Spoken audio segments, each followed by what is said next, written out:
Sup? So my recording area is just about done. You saw last week that we were remodeling the area, ripped out a gas fireplace. We're putting in the electric fireplace, which is going to look really snazzy, and I'm probably going to try and incorporate that into the future videos. But what this video is all about, what you clicked on it for, is we're going to go over all the bridge portfolio buys for the whole year, how much dividend income we got, and a little quick extemporaneous new word for the day. Oh, you're so smart. Which means off the cuff, I'm just going to give a few quick thoughts on each position. You're going to see how many shares I bought, and we're just going to have a good, fun little go at it. So before we get to that, this is just our journey. We're sharing our little path to financial independence. This bridge portfolio is something that we started around the end of 2018. Now, we do save about 30% of our pre-tax dollars goes into our 401k through my work. Ooh, that's a lot of money. And then we have other investments and portfolios. We have a Roth portfolio, a little bit of real estate here and there. And we're trying to pay off our mortgage to reach being debt-free as quickly as possible, and we're making up for lost time. So we live frugally, and we invest a whole lot of money. Money. And if you're helped at any point during this video, please don't hesitate to like and subscribe. And now, without further ado, let's talk some dividends. Before we get to the buys, we did have a few sells. Most of them were pretty insignificant. 5 shares of BP here, 5 shares of Wells Fargo here, a couple shares of Albemarle that were stragglers. So we cleaned up some of that, rolled it into more core positions. The biggest one, though, was we sold 10 shares of 3M, and we rolled that into the Roth portfolio. So I wanted to max out the Roth for this year, and I needed, a little bit over $1,000 more. So we sold those shares of 3M and boop, right into the Roth. Boop. First was Apple. Now, we did buy 1 share of Apple at $146.95, and we wanted to start a core position, but it just started running up really quickly. I thought we was going to drop, and we sold that for a $30 gain. So I didn't include that in the dividends added, obviously. And all the added numbers are as of right now today, which is December 30th, 2021. So any increases throughout the year, this is just what we're looking at right now. So just to make it really simple. I like simple. We bought 4 total shares of AbbVie, and you can see what we bought them at. So that had an average of $109.19. Love AbbVie. They're going to be coming up on a patent cliff with their big drug Humira, and that's coming up in a few years here really quickly. So that's something to look out for, and that's probably going to affect a big chunk of their revenue.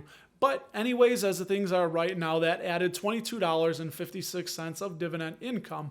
Next up, ticker ADRNY. This is Koninklijke Ahold Delhaize. Very nice. So Ahold Delhaize is a European, primarily in the Netherlands, a grocer. They do have Food Lion over here in the States.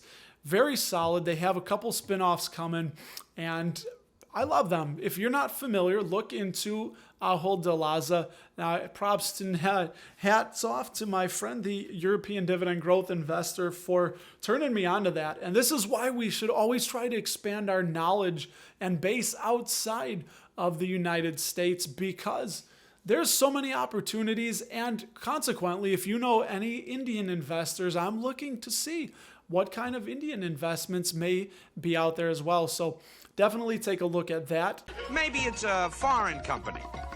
And speaking of foreign, keep with the theme, we bought 6 shares of British Tobacco, British American Tobacco, ticker BTI. $17.91 of dividend income was added, so those 6 shares averaged to $36.35.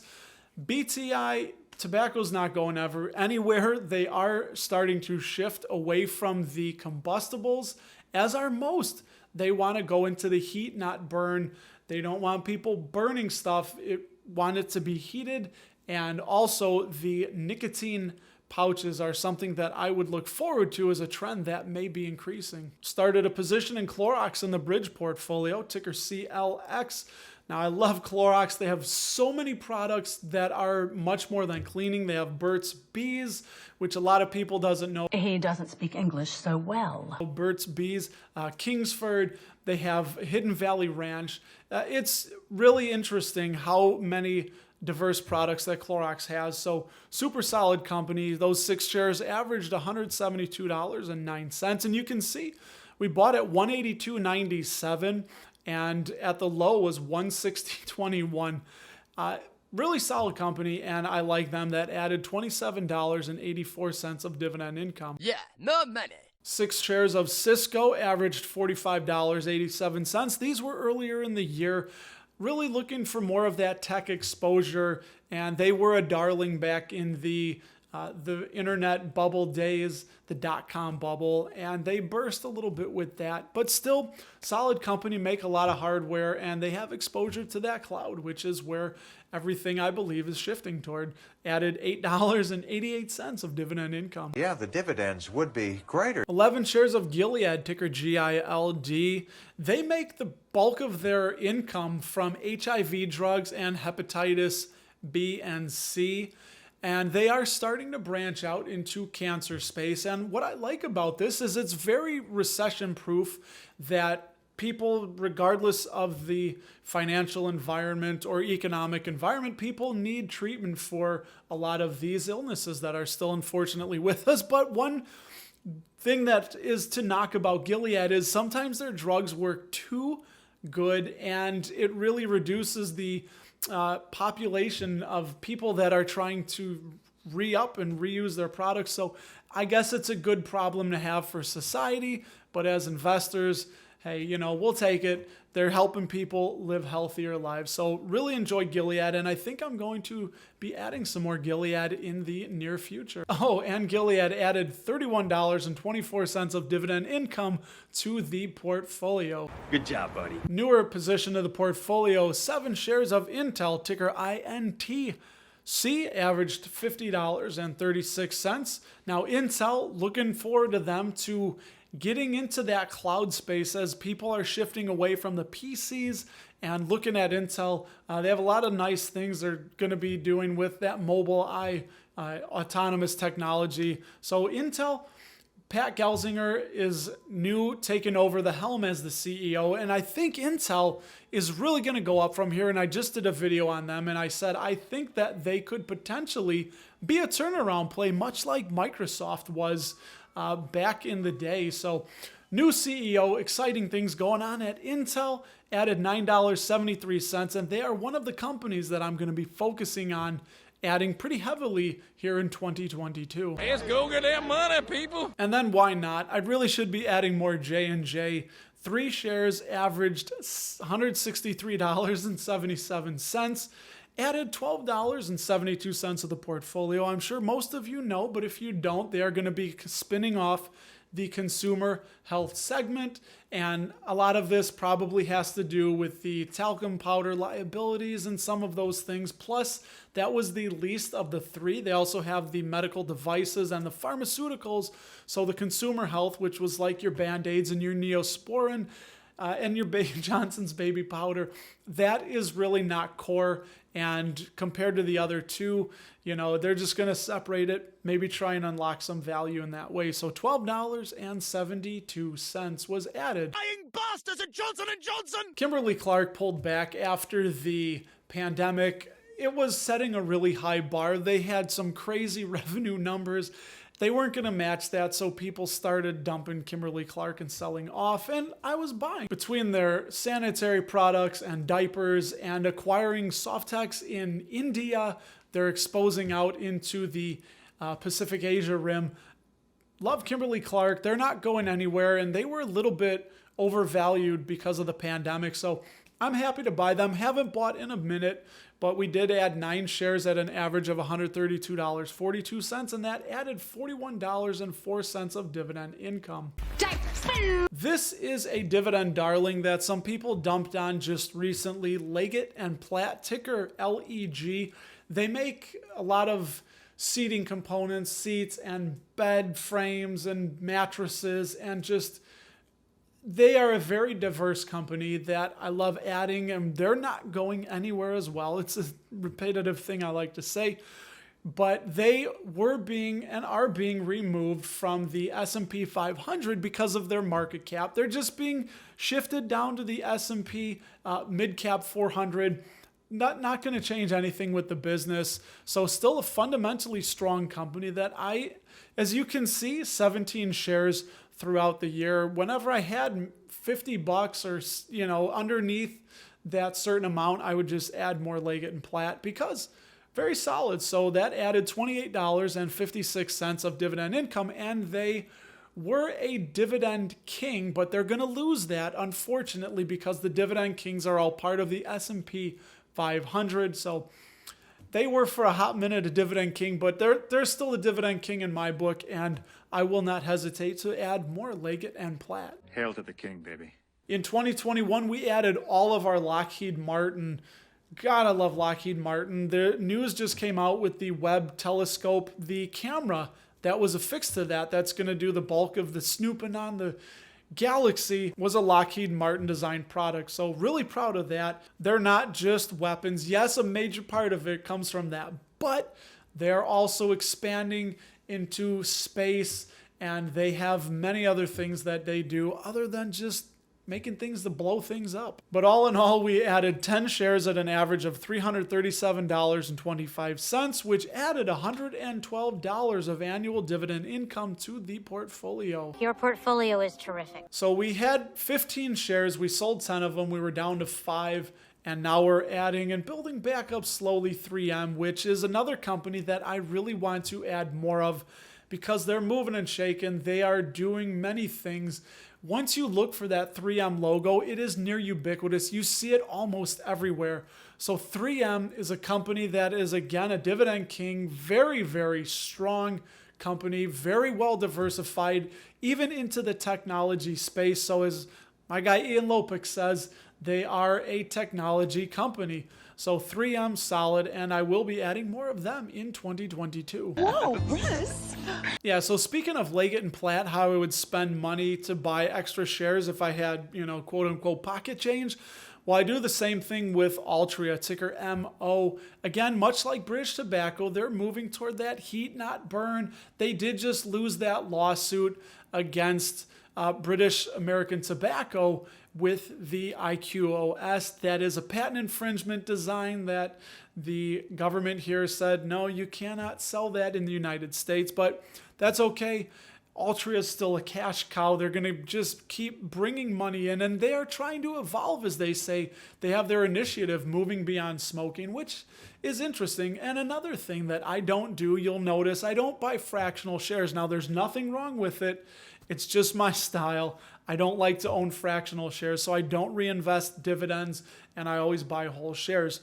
So we bought 15 shares at an average of $45.12, which added $54 big dollars to this dividend king. And, we're not buying Altria for the growth. We're buying that for the massive amount of cash that they return to shareholders.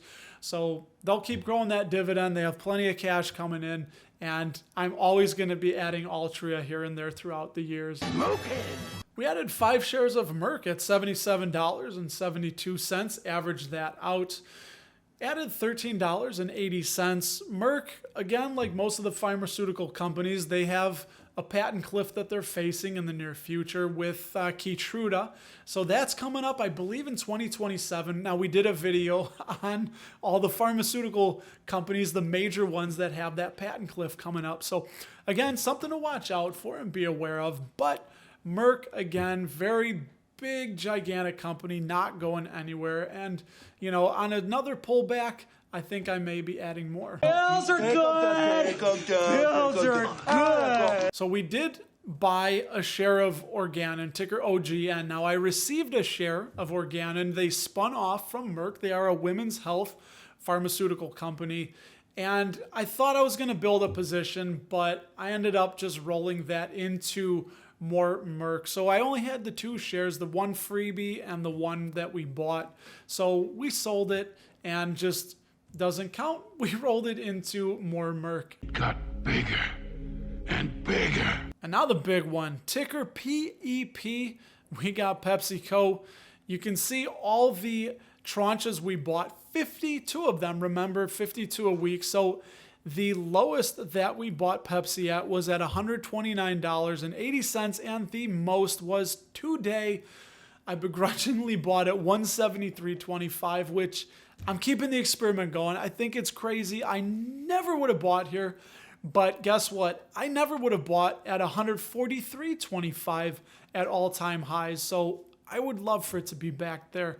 So the 52 shares averaged out to $150.66, added $223.60 of dividend income to the portfolio, and that's our 81st share, so 19 more weeks to go, and we should hit that 100 around the first or second week of May in 2022. PepsiCo, man, I could go on and on about them. I've done several videos on PepsiCo and all the great things that I think that they are doing. And did you know that they own SodaStream? That was something I recently learned. That's how big they are. So really cool company to own. Welcome, Betsy. Next, Procter & Gamble, ticker PG. 4 shares throughout 2021 we bought of Procter & Gamble, average $127.01. That added $13.92 of dividend income to that bridge portfolio. We're rich. We're rich. We're rich. We're rich. Procter & Gamble, I think most of you are familiar with them. Crest, they have toothpastes and all the consumer products that we use throughout our daily lives. Go in your bathroom and start flipping bottles and packages over. I guarantee you on 2 to 3 of them, you're probably going to see that Procter & Gamble logo. This was a one-off because we had 24 shares, but we bought our 25th share of Prudential, ticker PRU, added $4.60. I bought that at $106.65. Now, I wanted to buy that under $100, but I wanted to just round that 24 to 25, and that's kind of the fun thing I like to do with these portfolios is you really tailor them and make them your own. So $4.60 from 1 share of Prudential. Reminds me of the Prudential building. Another one here we spend quite a bit on is AT&T. 31 shares we added to the bridge portfolio at an average of $27.52.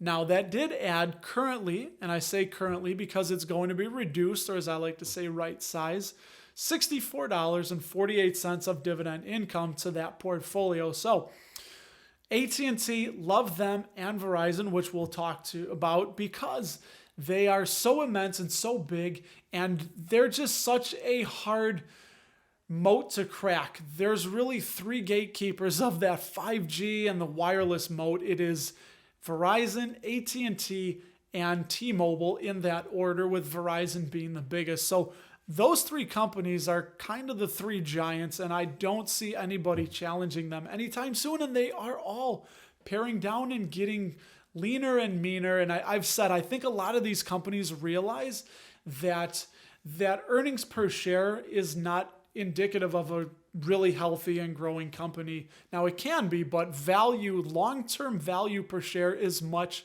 more important. So AT&T is really beaten down right now, but I'm confidently buying in there. One of my top buys, still confidently going into 2022. And I also am buying this because I want that Warner Media. We're going to get shares of Warner Media from the merger with Discovery and the spinoff. And I think Warner Media is one of the only entities that really can challenge Netflix, and it's not going to be Disney, as we're seeing with Bob Iger, who just stepped down. It's kind of an admission that they got to go in a different direction from the streaming. So, love AT&T, love Warner Media, and I'm buying both. Whenever you're ready, AT&T. Getting down to the nitty-gritty here, 5 shares. We started a position in Voyagy, ticker VWAGY, which is Volkswagen.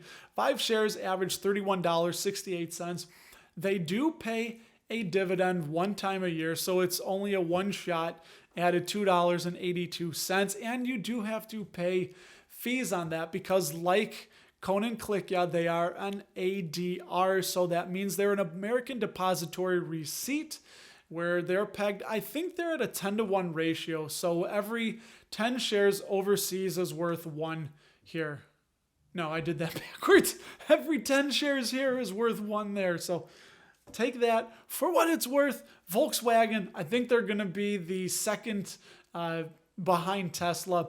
They have such a big network and base, and they're in basically every continent. So they have a great network to plug in the EVs. And I think that Volkswagen, which wants to be all EV in the 2030s with all their new vehicles, is a company that I'm very slowly adding, and I may just continue to keep adding more and get to 10 shares in 2022. Then I talk about Volkswagen. Second to last, Verizon. You can see bought a lot of the telecoms. They've been beaten down. I think there's a lot of consolidation going on in the telecom space.